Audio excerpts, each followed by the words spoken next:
पिछले दिनों गृह मंत्री अमित शाह जी ने पार्लीमेंट के विच खड़ के फिरजी राजौआणा जी जिहड़े कि 28 सालों तो जेल च बंद ने 17 सालों तो फांसी चक्की दे विच बंद ने उन्हां दे नाल संबंधित एक बयान दिता सी जिहड़ा कि बहुत ही मंदभागा बयान सीगा।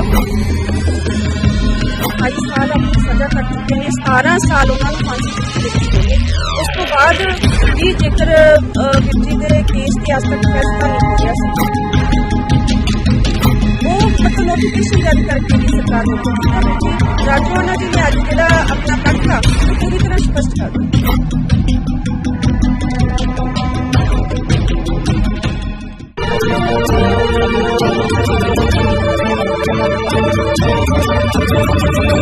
बंदी सिखों की रिहाई को लेकर भारत के गृह मंत्री अमित शाह के बयान के बाद भाई बलवंत सिंह राजौआणा जो पटियाला की केंद्रीय जेल में सजा काट रहे हैं ने एक बार फिर जेल से उन्होंने अपनी बहन बीबी कमलदीप कौर के माध्यम से एक बार फिर जेल से चिट्ठी भेजी है, जिसमें उन्होंने गृह मंत्री के बयान को लेकर अपना गुस्सा जाहिर किया है।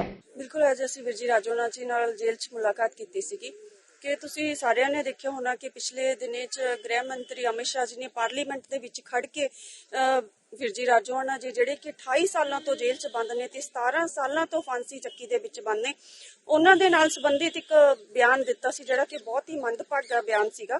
उहदे ते वीर जी ने अपनियां भावनावां अपना पक्ष रखियागा जिहड़ा कि 4 पेज की चिट्ठी आ ते मेरी यही बेनती है कि जिहड़ियां ये भावनावां वीर जी राजौआणा जी ने रखियां ने बिल्कुल उसी तरह ही ये सारी खालसा पंथ दे कोल जाण, इसलिए मैं चिट्ठी पढ़ के सुना दिंदी हां जी। अज एकमकार सत्कारयोग केंद्रीय गृह मंत्री श्री अमित शाह जी, वाहिगुरू जी का खालसा वाहिगुरू जी की फतेह। सब तो पहला मैं समुची मानवता की चढ़दी कला लई उस अकाल पुरख वाहिगुरू जी अगे अरदास करदा हां तुसीं देश की पार्लीमेंट विच खड़ के 28 सालों तो जेल और 17 सालों तो फांसी की चक्की विच बैठे मैनू संबोधन होंदे हुए यह कहा है कि जिस व्यक्ति ने गुनाह किया है अगर उसको अपने गुनाह का एहसास ही नहीं है, पछतावा ही नहीं है, वो व्यक्ति दया दा रहम दा हकदार नहीं है। ਤੁਹਾਡੇ ਵੱਲੋਂ ਪਾਰਲੀਮੈਂਟ ਵਿੱਚ ਦਿੱਤੇ ਹੋਏ ਬਿਆਨ ਤੇ ਮੈਂ ਇਹੀ ਕਹਿਣਾ ਚਾਹੁੰਦਾ ਹਾਂ ਕਿ ਤੁਸੀਂ ਮੇਰੇ ਤੇ ਉਹ ਕਾਨੂੰਨ ਲਾਗੂ ਕਰਨ ਦਾ ਯਤਨ ਕਰ ਰਹੇ ਹੋ ਜਿਹੜੇ ਅਜੇ ਦੇਸ਼ ਵਿੱਚ ਲਾਗੂ ਹੀ ਨਹੀਂ ਹੋਏ। ਫਿਰ ਵੀ ਮੈਂ ਤੁਹਾਨੂੰ ਇਹ ਦੱਸਣਾ ਚਾਹੁੰਦਾ ਹਾਂ ਕਿ ਮੈਂ ਕੋਈ ਗੁਨਾਹ ਕੀਤਾ ਹੀ ਨਹੀਂ ਹੈ। ਤਾਂ ਫਿਰ ਪਛਤਾਵਾ ਕਿਸ ਗੱਲ ਦਾ, ਮਾਫੀ ਕਿਸ ਗੱਲ ਦੀ? ਮੈਂ ਤੁਹਾਨੂੰ ਇਹ ਯਾਦ ਕਰਵਾਉਣਾ ਚਾਹੁੰਦਾ ਹਾਂ ਕਿ ਤੁਹਾਡੀ ਪਾਰਟੀ ਦੇ ਸਿਰਮੌਰ ਆਗੂ ਅਤੇ ਦੇਸ਼ ਦੇ ਪ੍ਰਧਾਨ ਮੰਤਰੀ ਮੋਦੀ ਜੀ ਨੇ ਪਾਰਲੀਮੈਂਟ ਵਿੱਚ ਖੜ ਕੇ ਇਹ ਕਿਹਾ ਸੀ ਕਿ 1984 ਵਿੱਚ ਕਾਂਗਰਸੀ ਹੁਕਮਰਾਨਾਂ ਵੱਲੋਂ ਸਿੱਖਾਂ ਦੇ ਸਰਵਉੱਚ ਧਾਰਮਿਕ ਸਥਾਨ ਰੂਹਾਨੀਅਤ ਦੇ ਕੇਂਦਰ ਸ੍ਰੀ ਦਰਬਾਰ ਸਾਹਿਬ ਜੀ ਦੇ ਟੈਂਕਾਂ ਅਤੇ ਤੋਪਾਂ ਨਾਲ ਕੀਤਾ ਗਿਆ ਹਮਲਾ ਅਤੇ ਹਜ਼ਾਰਾਂ ਨਿਰਦੋਸ਼ ਸਿੱਖਾਂ ਦਾ ਕੀਤਾ ਗਿਆ ਕਤਲੇਆਮ ਦੇਸ਼ ਦੀ ਏਕਤਾ ਅਤੇ ਅਖੰਡਤਾ ਦੇ ਸੀਨੇ ਵਿੱਚ ਖੋਭਿਆ ਹੋਇਆ ਖੰਜਰ ਹੈ। ਕਾਂਗਰਸੀ ਹੁਕਮਰਾਨਾਂ ਵੱਲੋਂ ਕੀਤੇ ਹੋਏ ਗੁਨਾਹ ਅਤੇ ਪਾਪ ਹਨ। ਹੁਣ ਤੁਸੀਂ ਹੀ ਦੱਸੋ ਕਿ ਦੇਸ਼ ਦੀ ਏਕਤਾ ਅਤੇ ਅਖੰਡਤਾ ਦੇ ਸੀਨੇ ਵਿੱਚ ਖੰਜਰ ਖੋਭਣ ਵਾਲੇ ਗੁਨਾਹਗਾਰਾਂ ਨਾਲ ਪਾਪੀਆਂ ਨਾਲ ਖੜਨਾ ਉਹਨਾਂ ਦੀ ਪੁਸ਼ਤਪਨਾਹੀ ਕਰਨਾ ਗੁਨਾਹ ਹੈ ਜਾਂ ਇਹਨਾਂ ਪਾਪੀਆਂ ਦੇ ਖਿਲਾਫ ਲੜਨਾ ਗੁਨਾਹ ਹੈ। ਤੁਹਾਡੇ ਵੱਲੋਂ ਪਾਰਲੀਮੈਂਟ ਵਿੱਚ ਦਿੱਤਾ ਹੋਇਆ ਬਿਆਨ ਕਾਂਗਰਸੀ ਹੁਕਮਰਾਨਾਂ ਦੇ ਜ਼ੁਲਮਾਂ ਨਾਲ ਜ਼ਖਮੀ ਹੋਈਆਂ ਸਿੱਖ ਭਾਵਨਾਵਾਂ ਦਾ ਅਤੇ ਮੋਦੀ ਜੀ ਵੱਲੋਂ ਪ੍ਰਗਟ ਕੀਤੀਆਂ ਭਾਵਨਾਵਾਂ ਦਾ ਅਪਮਾਨ ਹੈ। ਅਮਿਤ ਸ਼ਾਹ ਜੀ, ਜਿੱਥੋਂ ਤੱਕ ਦੇਸ਼ ਦੇ ਸੰਵਿਧਾਨ ਨੂੰ ਮੰਨਣ ਦੀ ਜਾਂ ਨਾ ਮੰਨਣ ਦੀ ਗੱਲ ਹੈ, ਮੈਂ ਅਦਾਲਤ ਵਿੱਚ ਸੱਚ ਬੋਲਿਆ। मैं जो भी किया उसनू अदालत विच स्वीकार कर लिया। मैं अदालतां नू ये भी दस्सिया कि मैं ये सब क्यों किया है। मैं अदालतां दी झूठी कार्रवाई का हिस्सा नहीं बनिया। तुसीं कहंदे हो कि संविधान नू नहीं मानदा। मैं तुहानू ये पुछना चाहुंदा हां कि हज़ारां निर्दोष सिखां दा दिल्ली दीआं गलियां विच कतलेआम करन वाले, गुजरात दंगियां दे दोषी, बीबी बिलकिस बानो दे गुनेगार अते होर भी घिनौने तो घिनौने अपराध करन वाले सारे गुनेगार अते अपराधी की संविधान नू मनण वाले लोग हन? की संविधान उन्हां नू ये सारे घिनौने अपराध करन दी इजाजत दिंदा है? फिर तां अजब है तुहाडा संविधान नू मनण दा फलसफा कि जिन्ने मर्जी घिनौने तो घिनौने अपराध करो, फिर अदालतां विच आके मुनकर हो जावो, चंगे वकील करो, केस लड़ो ते अपने आप नू निर्दोष साबित करो ते रिहा हो जावो। कि फिर तुहाडा संविधान नू मनण दा सारा वरतारा झूठ, धोखे, फरेब अते गुनेगारां अते अपराधियां दी पुष्टपनाही नहीं कर रहा? इस झूठ दे चल रहे बड़े कारोबार दे विचों सच नू समर्पित सभ्यक समाज की सिरजना किवें हो सकेगी? तुहानू सोचण दी जरूरत है। तुहानू सच तो डरन दी नहीं, सगों सच दा सन्मान करन दी जरूरत है। नहीं तां साडे जीवनां दे विचों सच समाप्त हो जाएगा। वैसे सच अते हुक्मरानां दा सदियां तो बैर ही रहा है। अमित शाह जी, जदों मैं अदालतां विच अपने कीते नू स्वीकार ही कर लिया, उसके बदले मिली सजा नू भी हस के स्वीकार कर लिया, फिर किसी अगे कोई अपील करन दा ਜਾਂ ਫਿਰ ਕਿਸੇ ਤੋਂ ਰਹਿਮ ਮੰਗਣ ਦਾ ਤਾਂ ਕੋਈ ਸਵਾਲ ਹੀ ਪੈਦਾ ਨਹੀਂ ਹੁੰਦਾ।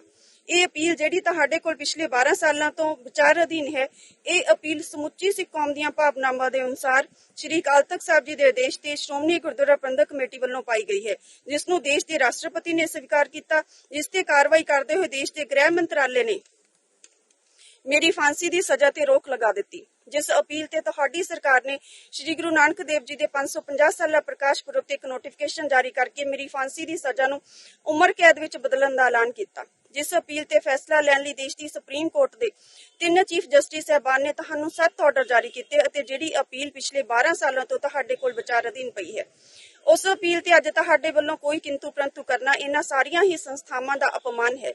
ਫਿਰ ਵੀ ਇਸ ਅਪੀਲ ਤੇ ਕੋਈ ਵੀ ਫੈਸਲਾ ਲੈਣਾ ਤੁਹਾਡਾ ਅਧਿਕਾਰ ਖੇਤਰ ਹੈ, ਜਿਸ ਫੈਸਲੇ ਦਾ ਮੈਂ ਬਹੁਤ ਲੰਮੇ ਸਮੇਂ ਤੋਂ ਇੰਤਜ਼ਾਰ ਕਰ ਰਿਹਾ ਹਾਂ।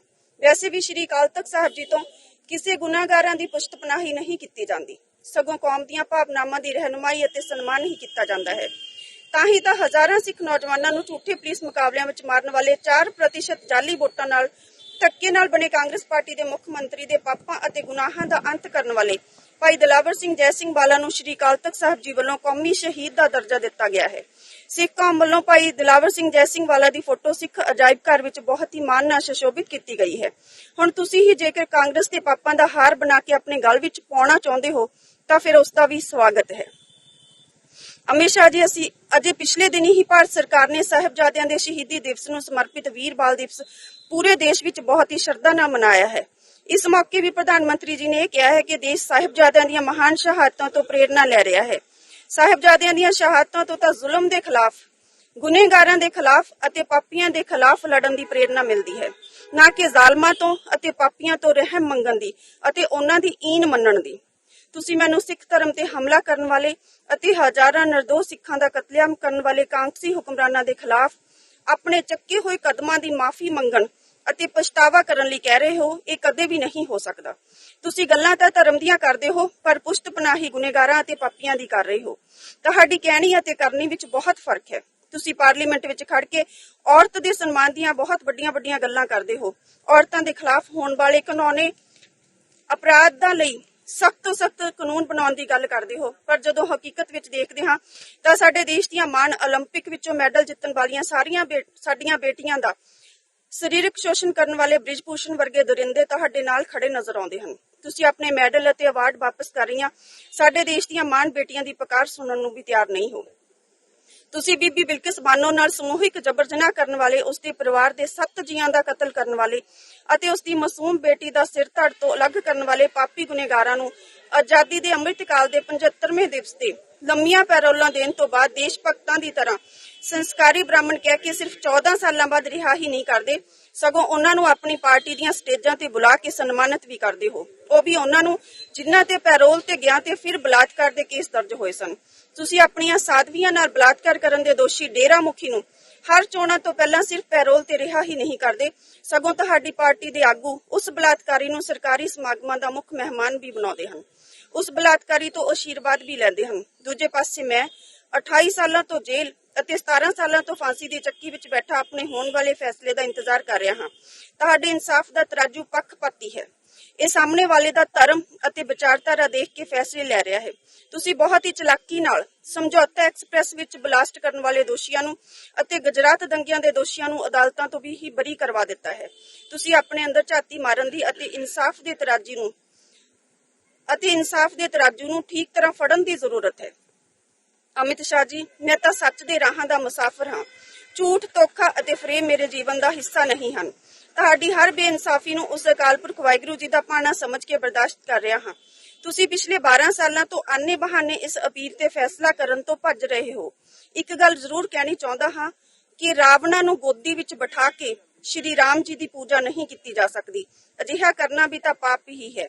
ਤੁਸੀਂ ਦੇਸ਼ ਨੂੰ ਕਿਹੜੇ ਸੰਸਕਾਰ ਦੇਣਾ ਚਾਹੁੰਦੇ ਹੋ, ਇਹ ਤੁਹਾਡੇ ਕਰਮਾਂ ਤੇ ਹੀ ਨਿਰਭਰ ਕਰਦਾ ਹੈ। ਤੁਹਾਡੇ ਫੈਸਲੇ ਦੇ ਇੰਤਜ਼ਾਰ ਵਿੱਚ ਬਲਵੰਤ ਸਿੰਘ ਰਾਜੋਆਣਾ, ਫਾਂਸੀ ਕੋਠੀ ਨੰਬਰ 16, ਕੇਂਦਰੀ ਜੇਲ੍ਹ, ਪਟਿਆਲਾ, ਪੰਜਾਬ।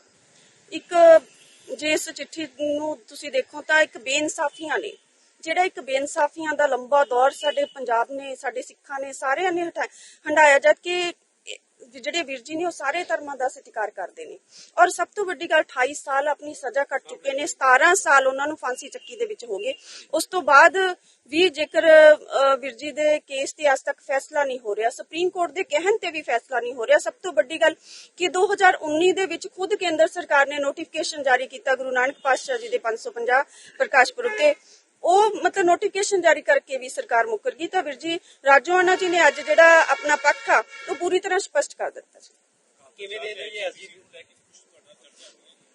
ਬਿਲਕੁਲ ਜੀ ਜ਼ਰੂਰ ਚਰਚਾ ਹੋਈ ਆ ਉਹਦੇ ਚ ਇਹੀ ਕਹਿਣਾ ਵੀਰ ਜੀ ਰਾਜੋਆਣਾ ਜੀ ਦਾ ਕਿ ਸ਼੍ਰੀ ਅਕਾਲ ਤਖਤ ਸਾਹਿਬ ਜੀ ਤੋਂ ਜਿਹੜੇ 5 ਸਿੰਘ ਸਾਹਿਬਾਨ ਆਦੇਸ਼ ਜਾਰੀ ਕਰਦੇ ਨੇ ਉਹਨਾਂ ਦਾ ਸਨਮਾਨ ਕਾਇਮ ਰਹਿਣਾ ਚਾਹੀਦਾ।